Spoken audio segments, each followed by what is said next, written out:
Welcome to Too Fond of Books. My name is Janelle and this is a reading roundup. In my reading roundup videos, I just talk about the books that I've been reading recently, and I have a really great stack here to talk about, so let's just dive straight into it. First up, I finally read The Pillars of the Earth by Ken Follett. This is a book that has been sitting on our shelves for a very long time, and I've been wanting to read it for a long time, but it's a chunker. But I discovered that Elizabeth from Lizzie Faye Loves Books and Donna, one of my fantastic subscribers, were doing a read-along of this, and I thought, perfect, I'll join in. So the read-along was for January and February, and so because it's almost 1,000 pages long, I split it up. I was going to read 17 pages a day, and that way I would be able to read it in 2 months. And I did that throughout the month of January. I read 17 pages a day. I was loving it, but I just kept to that schedule. And then February started, and about 2 or 3 days into February, I couldn't help myself anymore, and I just continued reading, and I ended up reading like 300 or 400 pages in one day because I was so drawn in and invested in the story. I had to know how it was going to end, and so I actually finished it like February 4th or 5th or something. So I absolutely loved this book. It's historical fiction set in England, kind of the southwest, I think, of England, in the 1100s.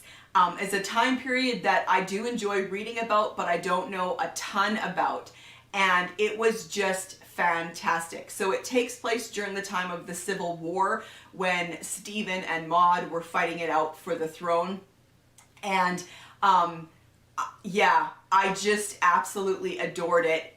It's always described as a book about the building of a cathedral, which is true. That is definitely a big part of this book, but the characters in it and what happens to them, their story, is it's just fantastic. I just absolutely adored it. I really enjoyed Ken Follett's writing. I was drawn in and really cared about the characters and what happened to them. The themes in this book are power, ambition, greed, vocation or calling, leadership, your method of leadership, and love and pride. I mean, it's got these huge themes, and it was just so very fascinating. I had some things I was gonna marked in here. Oh yeah. So the book opens with a prologue from 1123. The small boys came early to the hanging. And I thought that was a great opening line. And then, as I'm reading the book, I get to the very last chapter, and it's not gone back in time, it's continuing the story ahead. The very last chapter starts with this sentence: the small boys came early to the hanging. I loved that. I love it when authors do that, when they kind of have this circular, storyline. It was so good. And then the other funny thing is, in one of my videos, it was a tag video that I was doing, and I mentioned this book briefly, and about I think a villain or a character I love to hate.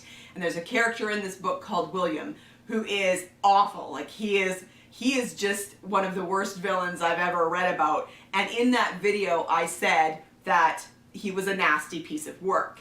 And then a day or two later, when I was reading, I came across this sentence about William: that young man was a nasty piece of work. Isn't that hilarious? The exact same phrase. So if you've never read The Pillars of the Earth, and you enjoy historical fiction, give it a shot. Don't be daunted by its length. I flew through this book because I loved it so much. I also read the second in the trilogy, the Maharaja trilogy. This is Death at the Durbar by Arjun Gand, and this is a historical mystery set in India in 1911. And I really enjoy this series. I enjoy the historical context around it. I'll admit I liked the first book better, but this one was still pretty good. So it's there is a Durbar being set up outside of Delhi, and the British are hosting this Durbar to celebrate the coronation of George V, and all the Maharajas and leaders are gathered. The Viceroy has called them all to come and gather and have this big celebration for the king. And so of course you get that conflict between the British and the Indian people being highlighted with the king coming and these celebrations, and the Maharajas being told that they have to come for this celebration. And what was interesting too was the author basically gave us little snippets about all of these Maharajas at the time, what they were like, what their princely state was like, which I found really fascinating. And when I got to the end, there was an author's note that said that the historical events in this book and the Maharajas that were talked about, that were characters in the book, those were all real. And so I thought that was really, really fascinating. The mystery here is our Maharaja, Sikandar Singh, he gets brought to the king's enclosure at the event. So everybody has their areas of camp outside the city, and so the king's enclosure, he gets brought there because a woman was found hanging in the king's tent. Now the king hasn't arrived yet, but of course this needs to be dealt with and kind of hushed up so that there's not a big scandal. And he's been brought to they asked him to investigate to find out what happened to her. And so yeah, so the mystery was really good, and I didn't actually figure it out, but I actually really liked the history more in this book. I thought it was so interesting. And then I read another in the Hamish Macbeth series that I've been reading through. This is Death of a Greedy Woman. I realized that I'd gotten my books out of order, and so this is actually an earlier one to the ones that I had done before. But I just love Hamish Macbeth. I love this series set in the Highlands of Scotland. Hamish Macbeth is the village policeman, and he is just happy. He's happy in that life. He doesn't have any grand ambitions. He doesn't want to be promoted out of his village. He loves where he lives. And in this one, there's a group from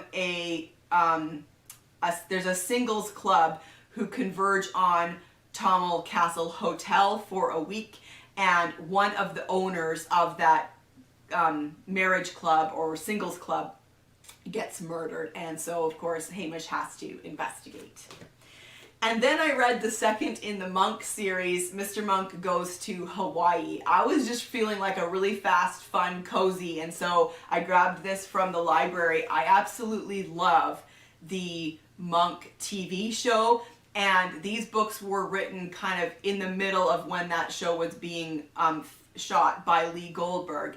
And so the characters are all exactly right because of his connection to the show, and so I can picture them in my mind when I'm reading the book, and so it's just so fantastic. They're told in the first person by Natalie, Monk's assistant. Monk, in case you don't know, he is a private detective in San Francisco, and he's a man who has lost his wife in a tragedy. She died because of a car bomb, and her case was never solved, and that really kind of really hangs over his head, that he was never able to solve his wife's death. He also is dealing with severe anxiety and OCD, and so yeah, it just adds an interesting element to the cases. In this one, Monk and Natalie go to Hawaii, and so that was really cool, seeing them in a different environment. And then for the library love readathon, I decided to get a Agatha Christie graphic novel from the library. This was one of the prompts to read a graphic novel, and now I knew off the top that that graphic novels aren't really my thing, but when I found out that they were doing Agatha Christie ones, I thought that I would give it a shot, and so I did The Man in the Brown Suit, which is one of my absolute favorite of her adventure mysteries. This has been adapted by Hughot, illustrated by Bairi, I think. I don't know how to say that. And this was just okay. I didn't really like it. I think it is really hard to put an Agatha Christie mystery with all its complexities into a graphic novel. And so I found too much of the story was taken out, and it was actually pretty confusing. I did enjoy, for the most part, the illustrations. They were pretty good. I just thought it was just too confusing, and if I didn't already know the story the way that I did, there's no way that I would have been able to follow what was going on. But I gave it a shot, and that's a prompt for the Library Love Readathon.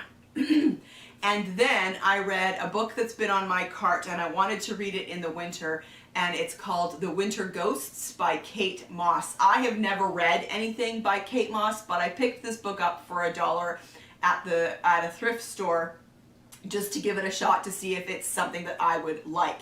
It is set in 1928 in France, and I loved it. I absolutely loved this book. I loved her writing. I thought it was beautiful, and the story itself was really compelling. The main character is Freddie Watson, and he's still grieving the loss of his brother in the Great War, and he's driving through the foothills of the Pyrenees, and his car spins off the road in a snowstorm.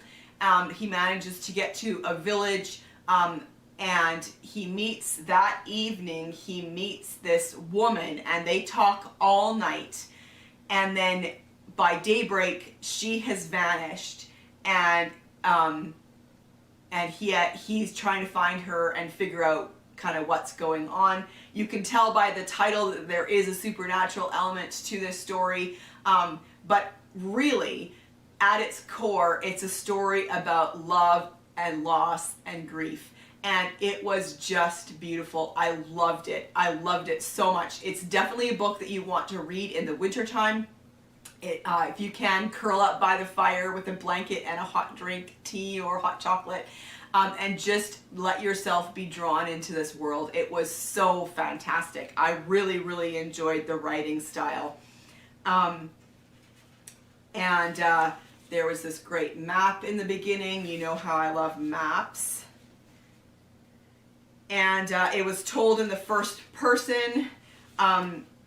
The parts where he's recounting his story are told in the first person, and then the first chapter and the last chapter are third persons that kind of frame the story. The story also has these black and white pictures throughout, which I thought was really interesting. Here's the first paragraph. He walked like a man recently returned to the world. Every step was careful, deliberate. Every step to be relished. I'm going to keep going.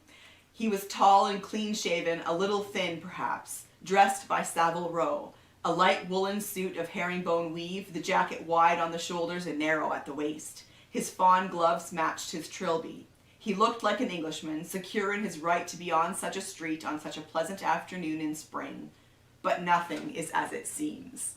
So, if you've never read The Winter Ghosts, I can highly recommend this one. And then I also grabbed from the library Seinfeldia by Jennifer Keishin Armstrong. I'm a huge Seinfeld fan. It's my favorite show. I love it. I love it so much. And so it was just fun to delve into the world of Seinfeld. Her tagline is how a show about nothing changed everything, and really it was just about the show, how it came to be, how it came to be such a huge part of our culture and gained such a huge fan base. It was really interesting. I didn't love the amount of language in this book. That was unexpected. Kind of when she was quoting people, basically, she included all this language, which I don't think was necessary, but that's just a personal pet peeve of mine. I did enjoy reading about Seinfeld. And then finally, I read The Frangipani Tree Mystery by Ovidia. This is a historical mystery set in Singapore.